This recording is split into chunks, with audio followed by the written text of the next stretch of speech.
মটরশুঁটির ভাজি যে এইরকম লাগতে পারে সেটা না খেলে বুঝতে পারবেন না।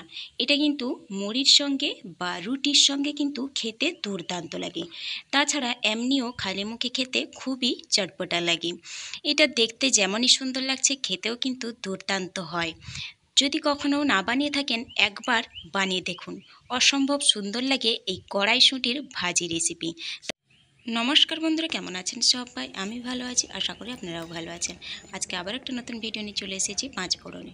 তাহলে দেখো, এখানে আমি নিয়ে নিয়েছি কড়াইশুঁটি। কড়াইশুঁটিগুলো বেশ কিছুটা আমি ছাড়িয়েও নিয়েছি, আর বাকিগুলো আমি ছাড়িয়ে নিচ্ছি। এবারে সবগুলো কিন্তু আমি ছাড়িয়ে নেব। এই ভাজিটা কিন্তু খেতে দুর্দান্ত লাগে, এমনিও খালি মুখে খেতে কিন্তু খুবই চটপটা লাগে। কড়াইশুঁটি এই সময় প্রচুর পরিমাণে বাজারে পাওয়া যায়। যদি কখনো এরকম ভাজি না করে থাকেন তাহলে একবার ভেজে দেখতে পারেন, খুবই সুন্দর লাগে খেতে। বা কোনো বন্ধু যদি এই রেসিপিটা করে থাকেন সেটাও কিন্তু আমার কমেন্ট বক্সে জানাতে ভুলবেন না। দেখো, কড়াইশুঁটিগুলোকে আমি ছাড়িয়ে নিচ্ছি। এখানে কিন্তু কড়াইশুঁটি একটু বড় দানাগুলো নিলে ভালো হয়, না হলেও কোনো অসুবিধে নেই, যে কোনো দানা হলেও ভালো হবে। সমস্ত কড়াইশুঁটি আমার ছাড়ানো হয়ে গেছে। দেখো, একটা বড় বাটিতে এক বাটি হয়েছে। এবারে এগুলোকে নিয়ে আমি কড়াইয়ের কাছে চলে যাব। তার আগে দেখে নিতে হবে কড়াইশুঁটির মধ্যে কোনো রকম খারাপ কড়াইশুঁটি যাতে না থাকে সেটা কিন্তু লক্ষ্য করতে হবে। বেছে নিতে হবে একটু কড়াইশুঁটিগুলোকে। দেখো, এরকম খারাপগুলোকে আমি কিন্তু বেছে ফেলে দিচ্ছি। এবারে চলে যাব, কড়াই বসিয়ে দিয়েছি। কড়াইতে আমি জল দিয়ে দেব, অল্প একটু জল দিয়ে দেব, কারণ কড়াইশুঁটিগুলো একটু ভাপিয়ে নেব। খুবই অল্প পরিমাণে জল দিয়েছি। এবারে জলের মধ্যে দিয়ে দেব লবণ।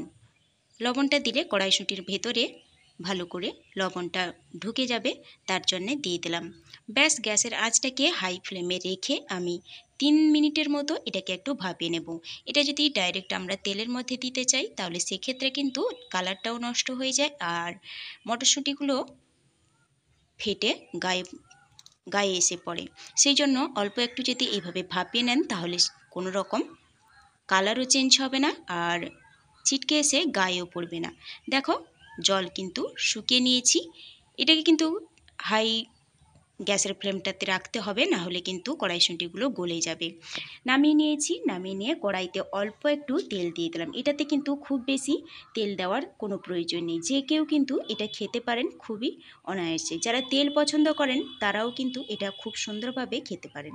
দেখো, দিয়ে দিলাম। তেল গরম হয়ে যেতে হাফ চামচ গোটা জিরে ফোড়নটা ভাজা হয়ে গেলে দিয়ে দিলাম একটা বড় সাইজের পেঁয়াজ কুচি আর কয়েকটা কাঁচা লঙ্কা, পাকা কাঁচা লঙ্কা কুচি দিয়ে দিলাম। এবারে পেঁয়াজ আর কাঁচা লঙ্কাটাকে ভেজে নেব।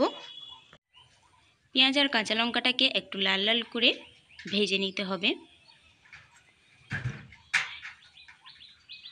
দেখো, পেঁয়াজটা কিন্তু কাঁচা রাখলে হবে না, এটাতে কিন্তু কোনো কষানো হবে না, তাই এটা ভালো করে কিন্তু পেঁয়াজটাকে ভেজে নিতে হবে। দেখো, পেঁয়াজটা কিন্তু আমি খুব লাল লাল করে কিন্তু ভেজে নিয়েছি। এবারে এর মধ্যে দিয়ে দেবো আগে থেকে সেদ্ধ করে রাখা কড়াইশুঁটি। খুবই একটা ইজি রেসিপি, খেতে কিন্তু দুর্দান্ত লাগে, খুবই চটপটা লাগে এটা খেতে।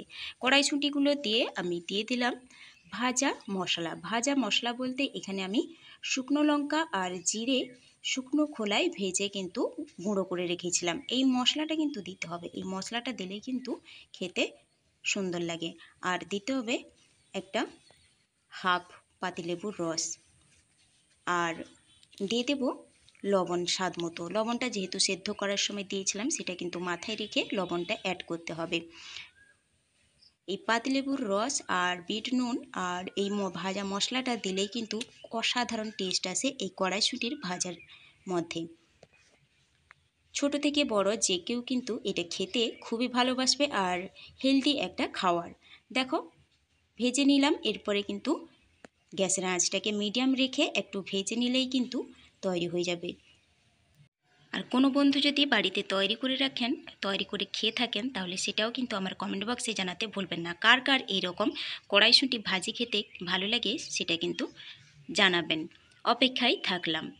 এটা কিন্তু সকালে বা সন্ধ্যের মুড়ির সঙ্গে, চায়ের সঙ্গে যদি এরকম মুড়ির সঙ্গে কড়াইশুঁটির ভাজি থাকে তাহলে কিন্তু খেতে অসম্ভব সুন্দর লাগে। ছোট থেকে বড় অনায়াসে কিন্তু এটা খেতে পারবে।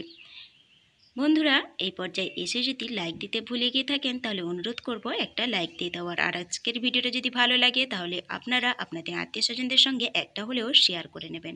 আর এই ভিডিওটা যদি নতুন কোনো বন্ধু দেখে থাকেন তাহলে অনুরোধ করব আমার চ্যানেলটিকে সাবস্ক্রাইব করে পাশে থাকা বেল আইকনটি প্রেস করে অল নোটিফিকেশন করে দেবেন। তাহলে প্রত্যেক দিনের ভিডিও সবার আগে আপনার কাছে পৌঁছে যাবে।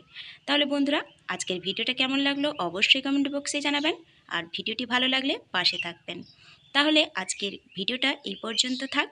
দেখা হবে খুব শীঘ্রই নতুন একটা ভিডিওতে। তাহলে এখানেই আজকে শেষ করি। Thanks for watching my video.